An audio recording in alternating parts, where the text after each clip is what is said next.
buri gihugu cyose cyo muri East Africa gifite byibuze ibintu birenze bitatu, ako turavuga bitatu bituma amahanga yose abimenya. Urumva tuzoroheje twahera ku Rwanda, muzoza muvuga rimwe mvuga ikintu kizwi mu Rwanda ku isi hose, kabiri mvuga ikindi, gatatu mvuga ikindi, tuvuga ikindi gihugu naco tugenda uko nguko paka birangiye, sivyo? U Rwanda twagiye made in Rwanda, Rwanda ati Rwanda Day. Umva ko ivyo bintu birazwi ku isi hose. Twagiye kuri Tanzania, umuceri mu Tanzania, inaje muri Tanzania,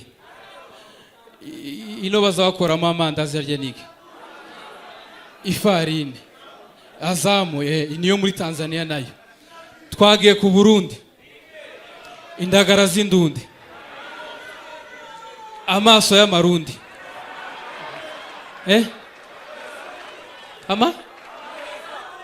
amamesa y'amarundi, n'amamesa y'amarundi.